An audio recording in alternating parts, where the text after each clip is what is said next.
Hello, everyone. I don't know whether you're having a second go at watching this, but I do now know that it all went horribly wrong for my first attempt at posting today's morning prayer. I don't really know how it happened, but maybe it was just that I was rushing. I certainly missed something, and I'm really sorry to have wasted some of your time. Anyway, I'm going to have a go at redoing the whole lot, hoping that I can do it fairly quickly without too many mistakes, and then I can get the whole thing posted maybe by lunchtime. I decided that I would continue with the story of Moses, although there's a lovely passage set for today also from Hebrews, which I was very tempted by, the one which says that we are surrounded by a great cloud of witnesses, and that made me think about the cloud and where all our communications these days are up in the cloud, and we're all being kept together somehow by our communications which come down from the cloud when we try and keep in touch with one another and keep one another's spirits up during this time of crisis.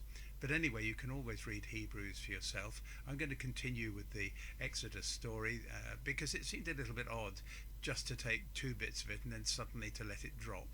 So this is Exodus chapter 8, verses 20 to the end, and of course you can read it for yourself if you like. And this is the story of the fourth plague. There were 10 altogether, you'll recall, and this is the fourth of them.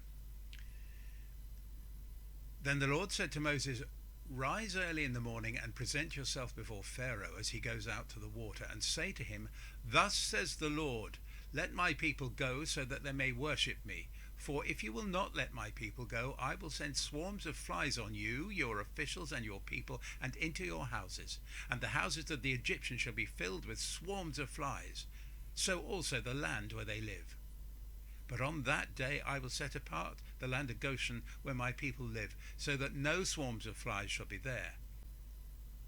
That you may know that I, the Lord, am in this land. Thus I will make a distinction between my people and your people.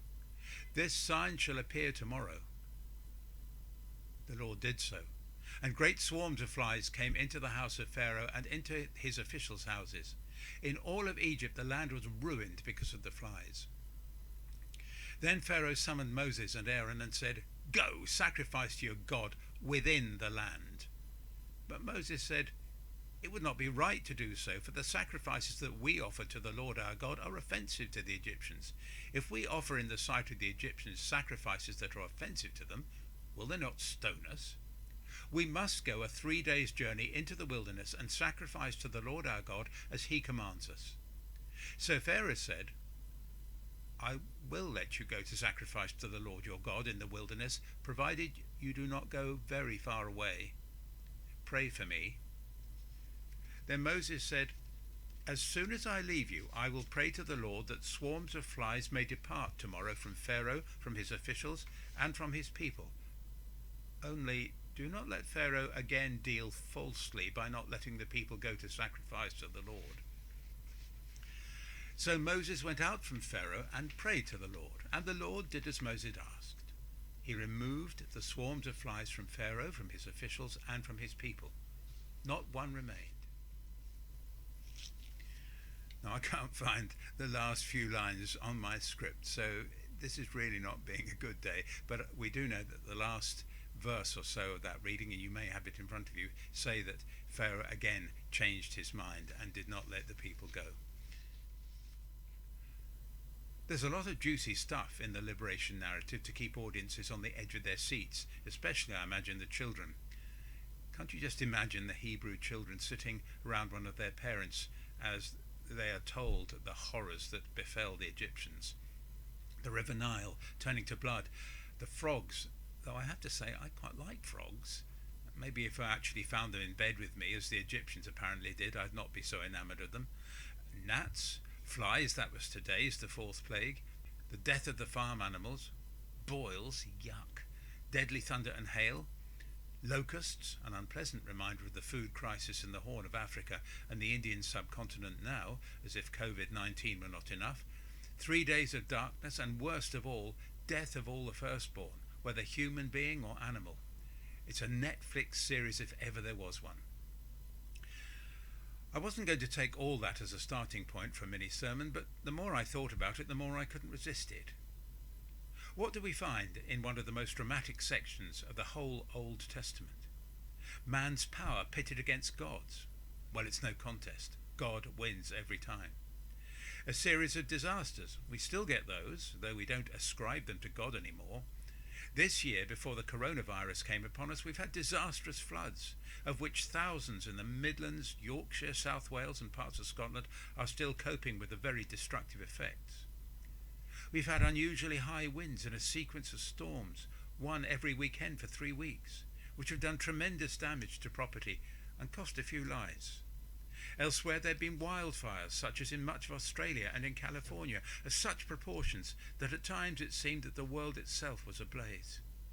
And then in the UK there's been a relatively recent upsurge in knife crime, especially in large cities.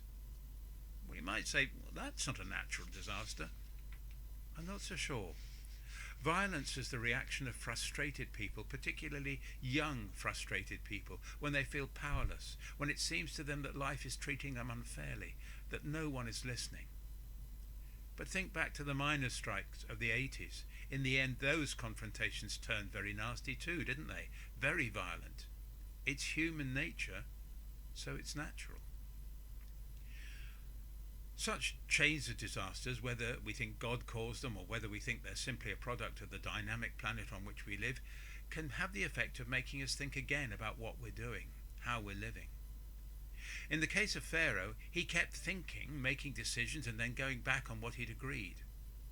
Culturally, I suppose he couldn't see anything wrong with slavery as part of a system, but he should have seen that the treatment of the thousands of aliens in his realm was harsh and cruel. His edicts, when they protested, were unreasonable and impossible to comply with. What made him so stubborn? Pride and the need to exert power over others. I imagine there was more than a little racism in there too, both ethnic and cultural. We have evidence of the cultural aspect because Moses tells Pharaoh that the religious practices of the Israelites are offensive to Egyptians. In the end, of course, having thought and rethought 9 times, Pharaoh had to let the Israelites go.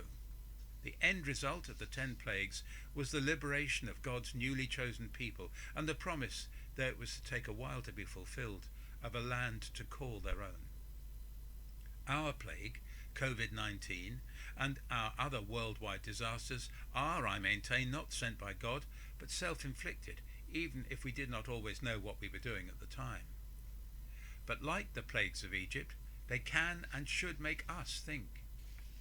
In this period of enforced partial shutdown of almost all the industrialized nations of the world, and maybe others too, we have the time and mental space to evaluate the way we're living and what needs to change. For many of us Christians, we have more opportunity to pray and reflect than we've had for a long time. What will we do personally to improve our climate, for example, so that our Earth remains a safe and comfortable place to live? Can we use less electricity by switching off things which are not using? Lights left on in empty rooms, computers and printers, that's one for me. Taps running when the water is not actually cleaning anything or filling anything. Recycling correctly separated, so that we do not invalidate other people's efforts by mixing wrapping in with food, putting dirty, greasy packaging in recycling when it cannot be recycled, throwing away food when it's beyond its best before date, even though there's nothing wrong with it, minimizing our use of plastic bags and reusing them where possible. Those are just the things I know about.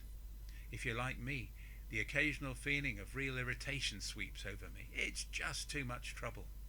I particularly hate washing out small plastic food bags for reuse because they're a bit difficult to dry and they look horrible on the draining board.